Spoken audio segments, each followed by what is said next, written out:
Bonjour et bienvenue dans ces portraits de télépilotes de drone. J'ai la chance aujourd'hui d'avoir avec moi Fabien. Bonjour Fabien. Bonjour Théva. De la police nationale. Merci d'être là, merci à ta hiérarchie d'avoir accepté de venir témoigner en tout cas de ton parcours, de ton métier et de ce que tu fais au quotidien. Donc merci beaucoup. Merci à vous de nous accueillir aussi. Écoute, j'espère que ça va être constructif en tout J'espère cas. aussi, ouais. Donc dans ces portraits de télépilotes, on va aborder ton parcours un tout petit peu, assez rapidement, puis ce que tu fais au quotidien en tant que télépilote de drone, qu'est-ce que tu vis, qu'est-ce que tu fais, et surtout voilà, le côté comment se passent les contrôles, ce que tu vois beaucoup chez les télépilotes, de bien ou de mal, et voilà, j'espère que ça va être constructif. Ouais, merci. Est-ce que du coup tu peux te présenter? Alors je m'appelle Fabien Lefebvre, je suis brigadier chef dans la police nationale. Je suis chef de la brigade des moyens aériens, la BMA, depuis peu, puisqu'on a ouvert cette brigade depuis janvier de cette année. L'impulsion drone dans la police nationale a commencé suite aux émeutes, où on a des collègues en renfort qui sont arrivés avec des drones et ils ont fait un travail remarquable. Donc du coup forcément la DTPN de 88 a engrangé derrière et a construit, a monté cette brigade. Cette brigade, ouais. D'accord. Donc depuis janvier, tu es là-dedans, et voilà. C'est quoi du coup tes missions au quotidien? Alors on est d'abord 7 télépilotes et OSLAD. Alors télépilote, on télépilote forcément. OSLAD, c'est les opérateurs systèmes de lutte anti-drone où on utilise un matériel spécifique. Donc dans la police nationale, en tout cas la BMA, on a deux grandes missions qui sont les vols de drones pour plusieurs raisons, des raisons administratives ou des raisons judiciaires.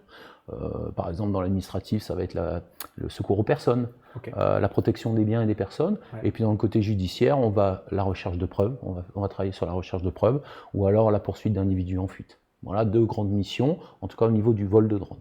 Ensuite, sur les missions de lutte anti-drone, ça va être la protection des biens, des personnes, maîtriser des drones qui pourraient être hostiles, et puis les contrôles des dronistes, des télépilotes, que forme, par exemple, ici, l'entreprise DroneC. Ok. Du coup, une de ces missions, c'est quoi? C'est vous qui déclenchez l'impulsion, ou est-ce que ça arrive, c'est une demande? Par exemple, pour les contrôles, je pense que c'est vous qui faites l'impulsion, mais pour tout ce qui est judiciaire dont tu parlais, Alors, judiciaire, c'est souvent les enquêteurs, qu'ils soient OPJ ou APJ, ils demandent l'autorisation au procureur, au juge d'instruction ou au juge des libertés de la détention de pouvoir nous requérir. Et ensuite, avec une fiche d'engagement, ce qu'on appelle une fiche d'engagement, on prend un maximum de renseignements et à ce moment-là, on travaille. On a une opération, par exemple, vendredi matin, à la première heure, pour une interpellation. Là, ils nous ont demandé d'intervenir. On analyse le dossier, on prépare notre dossier de vol, bien sûr, et ensuite on donne notre autorisation. C'est validé par notre exploitante, qui est notre DTPN, notre directrice territoriale. Elle valide la mission et on intervient. Donc vous déclarez quand même la mission aussi, comme n'importe quel télépilote? Bien sûr, bien sûr. Alors, nous on est étatique. À la police nationale, on n'a pas le même statut que n'importe quel télépilote. On a une déclaration à faire à notre autorité d'emploi, qui est la direction générale de la police nationale, via notre exploitant, qui est notre directrice. Ensuite, on travaille et on fait systématiquement un compte-rendu de mission, qui soit administratif, dans ce cas-là on le fait à la préfecture, au commissariat, ou si c'est judiciaire, au parquetier, au parquet, au procureur de la République, au JI, au juge d'instruction, ou au JLD, le juge des libertés de la détention. Donc quoi qu'il en soit, après chaque mission, alors avant on étudie, on fait comme n'importe quel télépilote, on étudie la météo, on étudie la topographie, on étudie quel vecteur on va utiliser, quel drone on va utiliser. Et ensuite on fait notre mission et à la fin on fait un compte rendu, d'abord oral et ensuite écrit. On a aussi ce qu'on appelle un briefing, qu'on apprend aussi dans le civil, je dirais. On fait un briefing avec nos collègues télépilotes, nos assistants, nos observateurs. On travaille, on communique, les choses sont dites correctement, sont dites avec clarté, et à la fin on débrief et on fait un partage de pratiques, c'est-à-dire que comment tu as travaillé, comment j'ai travaillé, est-ce qu'on aurait mieux fait de travailler comme ça, de manière à évoluer dans notre pratique de télépilote. Même ceux qui ne sont pas télépilotes en tant qu'observateurs, est-ce que ça vous arrive d'avoir des gens qui ne sont pas télépilotes en tant qu'observateurs? Oui, ça nous arrive. Alors, sur des missions simples, de journée, une simple reconnaissance, je dirais, on peut utiliser un observateur, que ce soit un collègue, qu'il soit policier adjoint ou gardien de la paix ou gradé. Il est briefé, on lui explique sa mission, on fait un feedback, on voit s'il a bien compris sa mission, on surveille aussi cet observateur pendant sa mission, et ensuite on débriefe avec lui. Qu'est-ce que tu as apprécié, qu'est-ce que tu n'as pas compris, En général, ça se passe bien si le briefing est bon dès le départ, que le vocabulaire et le langage et la communication est déjà bien établi, les choses sont comprises, c'est rare qu'il arrive un incident. Ouais. Mais on débriefe quand même parce que c'est important pour nous, par la suite, en tant que télépilote professionnel, de se dire, voilà, la dernière fois, sur mon briefing, j'ai peut-être été un peu léger sur cette particularité-là, je vais revenir dessus, je vais insister dessus. On utilise, nous, même étatique, une zone de décollage qui est matérialisée, balisée. On fait attention aussi à tout ce qui est, bien sûr, les aides, etc. etc. Et ben ça, j'y tiens. C'est pas parce qu'on est dans l'urgence qu'on va faire tout et n'importe quoi. Ouais. Donc déjà, on doit montrer l'exemple. Et ensuite, c'est montrer à notre observateur, à notre assistant, que les choses doivent être faites de manière carrée. On travaille sur de l'aéronautique, on ne peut pas laisser certaines choses traîner comme ça, en tout cas au niveau sécurité. Et en tant que télépilote, on partage aussi, on brief, on débrief. Là, tu vois, moi j'aurais plutôt travaillé de cette façon-là. Toi, tu as aimé cette façon-là, pourquoi tu as choisi celle-là? Et on partage, on discute. Et c'est ça qui fait évoluer les choses. Et c'est ça qui est intéressant aussi. Ouais, bien sûr. Qu'est-ce que toi, tu trouves difficile dans le côté pratique entre la réglementation qui est très stricte et qui est parfois un peu étroite, et toi, en tant que, justement, tu te dis, voilà, faut essayer d'être le plus irréprochable possible. Qu'est-ce que tu trouves difficile à mettre en place? Alors, à 100%, une mission ne peut être mise en place, comment dire ça? On peut difficilement mettre en place une mission à 100% dans les règles. C'est horrible ce que je dis, hein, mais je vais te donner un exemple. Si tu roules en voiture, tu es limité à 50 km/h. Si tu roules à 52, tu n'es plus à 50 km/h. Est-ce que pour autant, tu es hors la loi? Oui, dans le texte. Mais ces 2 petits km/h là, c'est un peu la marge d'erreur. C'est la marge de compréhension. Nous, lorsqu'on va contrôler quelqu'un, on va lui demander de tendre vers les 100%. Si bien sûr, il ne respecte pas la Z, là on parle de sécurité, c'est le mot d'ordre, la sécurité. On ne plaisante pas sur la sécurité. Là, stop, on n'est plus dans la pédagogie, on va être dans la sanction. Si maintenant, dans son annexe, il a oublié une petite phrase, un petit mot, un simple numéro de téléphone, forcément qu'on va être dans le côté pédagogique. La personne qui va mettre en place une zone de décollage et d'atterrissage, elle va être un peu étroite. Bon. On va peut-être passer, on va voir ce côté pédagogique, on va voir ce côté pourquoi vous avez mis comme ça, pourquoi vous ne l'avez pas mis comme ça, pourquoi vous ne l'avez pas placé à cet endroit-là plutôt qu'à cet endroit-là. Là, on va avoir une discussion pour tendre vers la sécurité maximale. C'est ça qui nous importe. C'est de voir si le télépilote, il a vraiment essayé de penser au plus de choses possibles et de tendre vers quelque chose. Bien sûr, bien sûr, bien sûr. Et ça, c'est quelque chose que vous voyez en amont quand vous voyez les préparations de mission, les déclarations qui sont faites. Ouais. Est-ce que vous prenez attention à ça aussi et voir s'il respecte ce qu'il a déclaré aussi? Alors, la police nationale, à Nouméa, depuis la création de la BMA, reçoit les dossiers pour conseil auprès de la préfecture. Donc la préfecture reçoit les dossiers, nous demande s'il y a des consignes particulières à faire respecter. J'ai tendance à réétudier tous les dossiers. J'évite de laisser passer un dossier en me disant « oui, c'est bon, j'ai feuilleté le truc, ça passe ». Non, on va donner systématiquement des consignes. La première consigne, c'est de préparer sa mission. C'est de voir quel endroit, on aimerait bien y voir les points de décollage et d'atterrissage, parce que ça y joue sur la consigne qu'on va donner ou le conseil qu'on va donner à la préfecture. Sur la compréhension. Sur la compréhension. Donc on va voir si le dossier a bien été étudié, sur la météo, sur la topographie, etc. etc. S'il y a un observateur ou pas. Si la zone va être fermée pour éviter le survol de tierces. Donc tout ça, c'est des choses, on sent vraiment qu'on a un télépilote professionnel qui prend à cœur son métier et qui ne le fait pas à l'arrache, entre guillemets. On a une case observation, parfois elle est vierge. Ouais. En tant que responsable ou en tant que professionnel, j'ai du mal à comprendre que cette case observation utile supplémentaire soit vierge. C'est là où on doit dire, on a un observateur. C'est là où on doit dire, on va avoir plusieurs points de décollage. C'est là où on va dire, on va respecter l'élongation, on va respecter le vol à vue. C'est tout ça qui rentre en compte, c'est de montrer pas de blanche et qu'on est pro, c'est carré. Donc quand on fait la déclaration via clearance ou flyby ou peu importe, ou via Alpha Tango, hein, ou même un simple CERFA. Ou même un simple CERFA. Pour le coup, ce qui est intéressant, c'est vraiment de détailler où est-ce que je vais placer mes observateurs, qu'est-ce que je vais prendre en photo, c'est quoi le but de ma mission, comment je vais faire le côté sécuritaire. Toi, quand tu contrôles, est-ce que ça t'est arrivé des fois, parce que nous, ça nous est déjà arrivé aussi en mission, hein.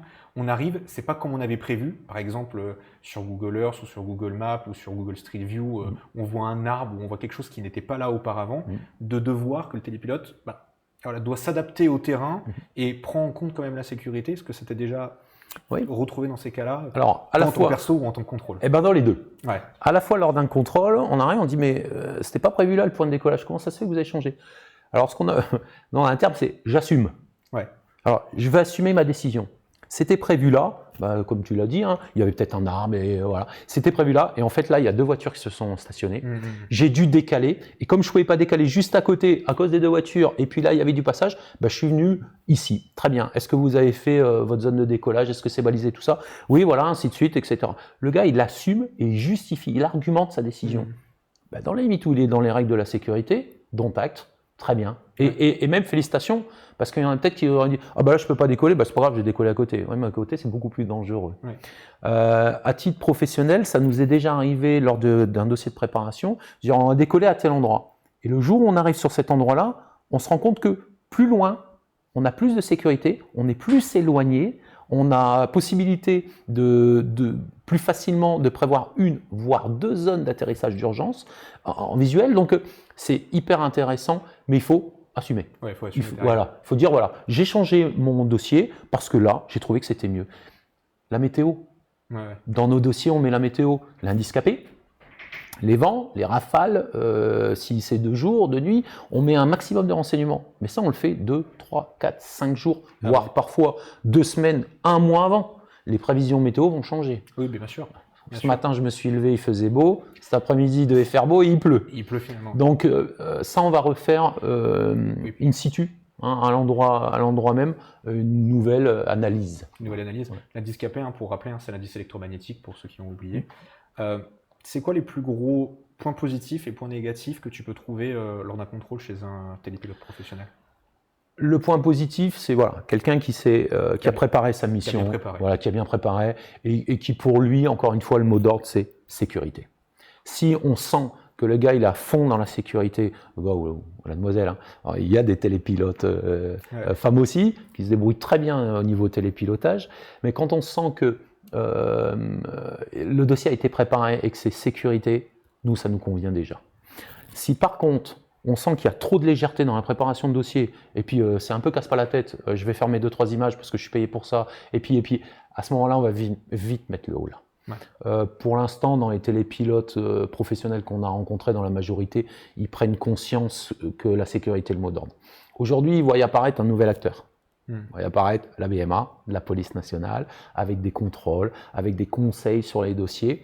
Il faut le temps que ça fasse un peu son chemin. On a vu pendant une période qu'il y avait énormément de drones, qu'ils soient de loisirs ou professionnels, avec des vols un peu n'importe comment. Alors, à circonstances exceptionnelles, on pourrait dire, voilà. On peut comprendre qu'au niveau sécurité, il y a des gens qui ont eu peur et qui ont utilisé leur drone. Maintenant, on est dans une situation normale. Ouais. Il faut revenir à la normalité, il faut revenir au texte, aux règles et aux lois. Aujourd'hui, tu fais une différence quand tu contrôles un pilote loisir et un pilote professionnel? Oui. Ouais. Oui, on fait une petite différence parce que le pilote, je dirais professionnel, n'a que très peu d'excuses. Le télépilote loisir, souvent c'est le cas qu'on rencontre. La personne va au magasin, achète un drone et le met en route et le fait voler. Il ne connaît pas les 10 premières règles du télépilote. Il ne sait même pas comment se servir de sa machine. Il ne connaît pas les barrières. Les barrières virtuelles. Virtuelles, merci. Il ne connaît pas sa radiocommande. Le RTH, il connaît rien. Et en fait, il fait voler son drone et waouh, c'est super. Oui, mais dès lors qu'on a fait décoller un objet du sol, on est dans le code aéronautique. On doit se comporter, je dirais, comme un commandant de bord, comme un pilote d'avion, même s'il n'y a pas d'équipage à bord. C'est vraiment ça la sécurité. Et là, sur le loisir, on sent beaucoup de défaillances, beaucoup de défauts dans la connaissance. Voilà. Donc, du coup, ça vous arrive de mettre des amendes ou alors vous êtes plus léger? En fait, ça va dépendre de ce qu'il va faire aussi, je suppose. C'est-à-dire que s'il vole au-dessus de l'eau sur une ville côtière ou quelque chose comme ça, du coup, vous allez être peut-être plus léger, alors que s'il est en train de faire, par exemple, un survol de personnes, je sais pas, une course, quelque chose comme ça, vous allez être plus dur aussi? Il y a plusieurs situations, on essaye de s'adapter. on n'adapte pas notre discours, mais on adapte notre comportement vis-à-vis de la personne. La pédagogie. Exactement. On a contrôlé un jeune qui venait d'avoir 16 ans, qui s'était acheté un drone. Il était en plein milieu de Lansvata, un 7-7, au coucher de soleil. Il a voulu aller faire des belles images sur l'île aux Canards, qui est une réserve. Il a volé sur Lansvata, qui est très limité au niveau hauteur, parce qu'on a des hélicoptères de touristes, etc., qui viennent faire. Donc là, et quand on l'a contrôlé, il était très étonné. Il dit, mais je ne savais pas. Je ne savais pas qu'il fallait que je passe une formation. Quel est le poids de votre drone? Je ne sais pas. Est-ce que vous savez que vous n'avez pas le droit de voler ici parce qu'il y a des personnes? Non, je ne sais pas. Et il y avait une vraie méconnaissance. Donc là, on a fait un gros travail pédagogique, ça a été dénoncé. Il risque des amendes, il risque même sur certaines infractions comme le survol, même par maladresse, d'une zone interdite, qu'elle soit temporaire ou permanente, il risque la prison, une grosse peine d'amende. On a encore une fois un discours pédagogique, mais derrière, on dénonce aussi. Oui. Après, le reste, ça ne nous regarde plus. Nous, on est là pour faire cesser l'infraction et amener, entre guillemets, l'auteur de l'infraction devant la justice. Ce que je trouve intéressant dans ce que tu dis, c'est le côté pédagogie, amener l'information, etc. Quand effectivement il y a quelqu'un qui achète un drone, généralement il y a un petit papier dedans avec les 10 règles, etc. et tout. Mais on voit de plus en plus, en tout cas c'est le sentiment qu'il y a chez les professionnels, que ce soit ici ou en métropole, ou dans d'autres dom-tom, c'est le côté beaucoup de loisirs, beaucoup de méconnaissance de règles, parce qu'aussi très peu de communication de la part de toutes les autorités de manière générale en règles de drone. C'est quoi ton point de vue? Alors tu es ici parce que du coup il y a le côté pédagogie et voilà, on sait qu'il y a cette démarche-là de votre part qui n'est pas partout. Qu'est-ce que tu en penses toi à ce niveau-là? Pour tendre vers un idéal pour que justement il y ait plus ce cas de situation, on se trouve avec des loisirs qui sont pas au courant qu'il y a un hélicoptère qui passe et qui peut possiblement entraîner un accident, une catastrophe. Oui, une catastrophe. Il y a la direction de l'aviation civile en local qui avait fait une campagne à un moment donné de pub. Est-ce que c'était pas un peu prématuré par rapport au nombre de drones vendus? C'est possible. C'est possible. Mais à la limite, on peut le voir aussi dans un autre sens en disant qu'ils étaient avant-gardistes. C'était avant-gardiste. Ouais. Aujourd'hui, le drone, tout le monde en parle. Malheureusement, la guerre en Ukraine a fait monter les ventes de drones, on ne sait pas pourquoi. En tout cas, la connaissance des drones. Les émeutes ici aussi, bien sûr. Donc, aujourd'hui, le drone est un outil dans notre métier, par exemple, indispensable. Dans l'armée, indispensable. Et dans le loisir aussi, tout le monde veut faire des belles images. Nous, en tant qu'autorité, on fait déjà, depuis janvier, on fait déjà de la communication. On va accentuer cette communication et on va faire un peu plus de pédagogie. J'ai eu l'occasion de préparer, d'ailleurs je remercie Teva de sa collaboration. On a eu l'occasion de revenir sur ces 10 commandements. On a préparé quelque chose. Le Haut Commissariat de la République qui est en Nouvelle-Calédonie, qui est responsable aussi des vols de par les déclarations qui leur sont envoyées, va faire aussi une communication là-dessus. On va travailler dessus.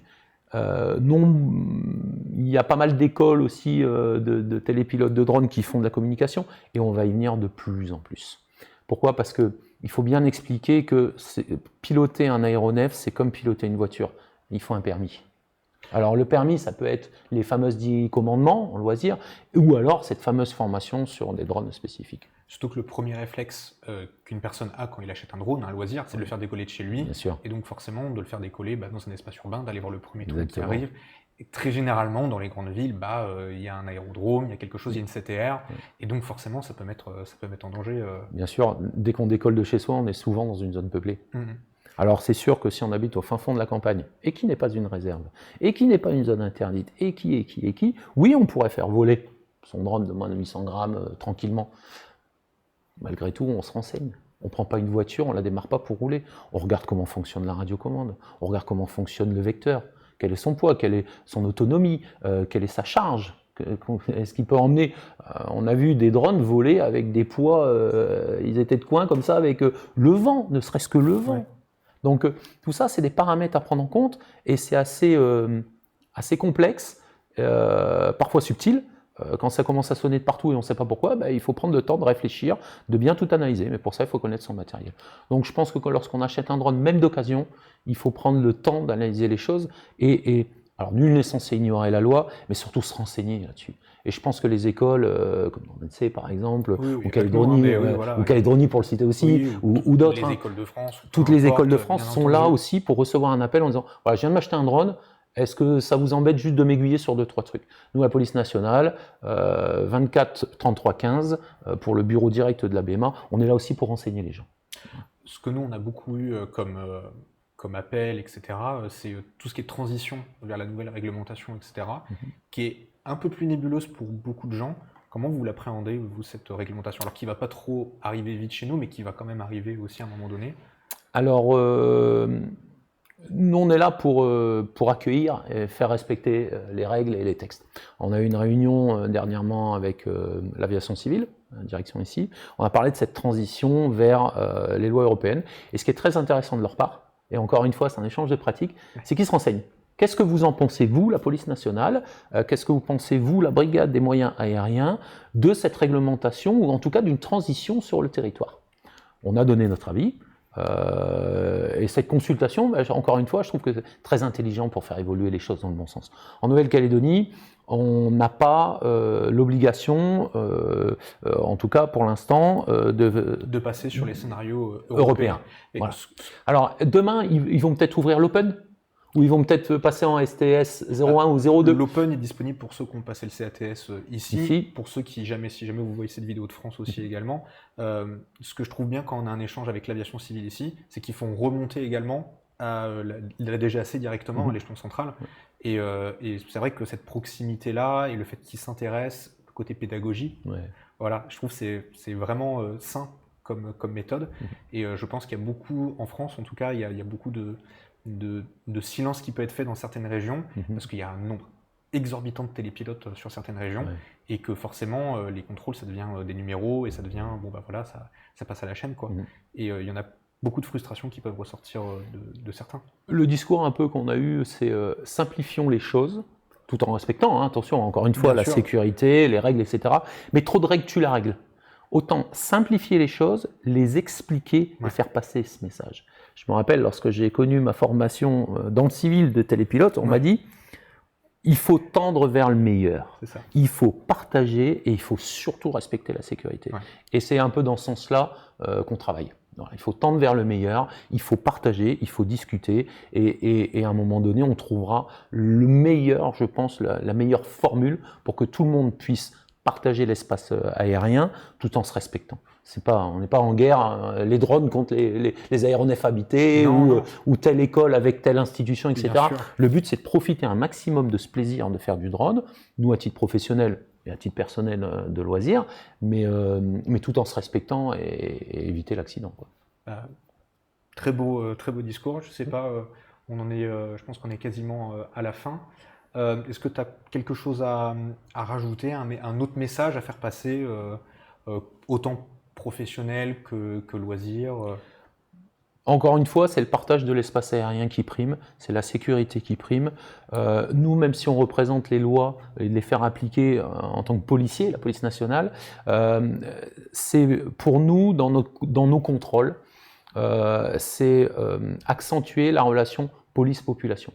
C'est la pierre angulaire de notre métier. La proximité. La proximité et puis cette relation où on représente encore une fois, on peut représenter parfois la sanction, mais on représente aussi la pédagogie et c'est dans ce discours-là, il faut avancer. Et encore une fois, je pense que si on a un vrai discours de connaissances et d'amener ces connaissances, en face, la personne est beaucoup plus réceptive et à ce moment-là, tendra vers ce que nous, on souhaiterait mettre en place, c'est-à-dire cette fameuse sécurité et ce fameux partage de l'espace aérien. Merci beaucoup Merci à toi, pour tous ces éclaircissements. Bonne continuation et puis j'espère qu'on se reverra sur autre chose. Avec grand plaisir. Et puis voilà. On fera une vidéo sur un contrôle. Peut-être. En vrai, ça serait intéressant. Il faut un accord du télépilote pour ça. Je suis pas sûr qu'il soit d'accord pour montrer vraiment ses faiblesses. Mais bon, on verra. Merci beaucoup en tout cas. Je t'en prie, Théva. Merci à vous qui regardez cette vidéo. Voilà, si vous avez des questions, n'hésitez pas à nous les partager. Et si jamais vous avez plein de questions, ça vaudra peut-être pour un second entretien. Si jamais tu es d'accord et ta hiérarchie est également d'accord sur ça. Merci encore et on se retrouve pour du coup un autre épisode, en tout cas portrait de télépilote. Merci.